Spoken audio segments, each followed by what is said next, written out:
Sometimes the hardest thing to see happen in the NBA is not when your favorite team loses a game, but when they lose a star player. 2016 has somehow managed to take away some of the greatest individuals in the history of the world. In regards to the NBA, it has taken Kobe Bryant, Tim Duncan, and now Kevin Garnett. After failing his physical exam with the Miami Heat prior to training camp, it looks like NBA superstar Chris Bosh may be joining that list. For those of you who don't know or have been wondering what has happened to Chris Bosh, today's video will explain all of that. Welcome to NBA Insider.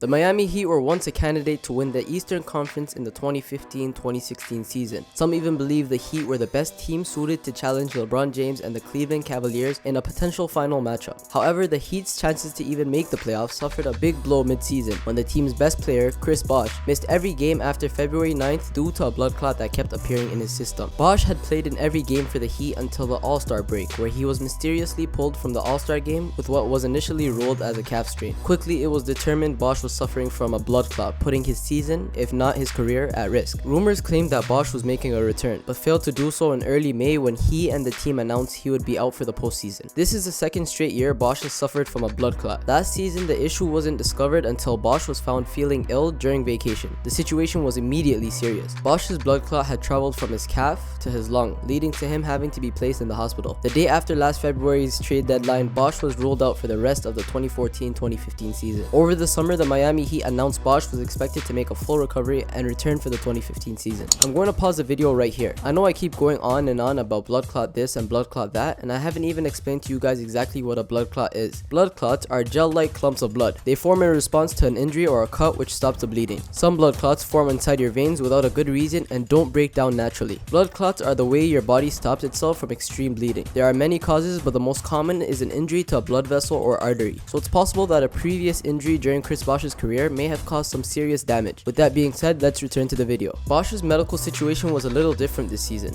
It appears the clot was discovered sooner before it traveled to Bosh's lung, which could have put him at risk of suffering something much worse. The Heat, out of respect to Bosh, did not make a single comment on the topic until their announcement in May. The Heat listed Bosh on the injury report every single night, but refused to give a reason why, even as the blood clot became public knowledge. The reason for the team's silence? Bosh appeared to truly believe he would come back. The Heat released a statement in March saying he was positive he would be able to return and was no longer suffering from the clots. Interestingly enough, Bosh released his own personal statement without the Heat, leading to fans thinking there was a disagreement between him and the franchise. Despite this, many fans and other NBA players had one question in mind. Why couldn't Chris Bosh return if the clot wasn't as serious as they thought? It's not that simple. The typical medication for blood clots is to take blood thinners, which can put users at risk of heavy bleeding during any physical contact. For an NBA player, this is obviously not a good idea. According to reports, the Heat didn't even consider letting Bosh play while taking blood thinners because the risks were too severe and in some cases could even be fatal. Bosh's determination to play put him at a disagreement with the organization. It was reported that the team wouldn't have let Bosh play on the court even if he signed a medical waiver and would instead wait until the team's doctors gave Bosh full clearance. Bosh even tried getting the NBA Players Association involved, although that plan seemed pointless from the start. Why were the Heat being so cautious? Well, they certainly cared about Chris Bosh, and there are other liability issues in play. If Bosh were to suffer a career-ending injury or worse on the court, a waiver would probably not be enough to save the Heat from the damage. It's also interesting to note that Heat coach Erik Spoelstra was on the court as a young basketball player when a forward from an opposing team named Hank Gathers collapsed and died during a game, making the Heat even more sensitive to this Bosh situation. Bosh, according to ESPN, found a doctor who was possibly comfortable in letting him play, but the Heat found many others who believed it would be best to keep Bosh off the court. The Heat ultimately decided to fall on the side of the majority opinion. With all this information about Bosh and his current condition, there's only one thing left to ask. Will Chris Bosh ever play basketball again? There are a lot of conflicting reports. In his own words, Bosh has no plans to retire and intends to play next season. The Heat and Bosh said they would work together with doctors and the franchise's medical team to return Chris to playing basketball as soon as possible. The Heat organization feared team doctors will never clear Bosh to play. Even Heat president Pat Riley said that the last remaining piece of the Miami Heat's big three is gone. He also said that the team is essentially out of options with Bosh, especially after he failed a physical test last week and wasn't able to get cleared by the team and other doctors to get back on the floor. Chris is still open-minded, Riley said, but we are not working towards his return. It really sucks that all of this is happening to Bosh, but he still optimistic through it all. Hopefully things work out for him and we don't lose another piece of the NBA. Now it's just a matter of time. And that concludes the video. For those of you wondering why I haven't included any funny / entertaining memes, videos, or jokes in this episode, it's only because this is a serious matter, and sometimes some of my videos require me to be serious and actually inform you guys of what is going on throughout the NBA. That's why I call this channel NBA Insider. Just imagine if I made jokes about Bosh and his blood clot situation, and the following week something bad happens to him. You know how much of a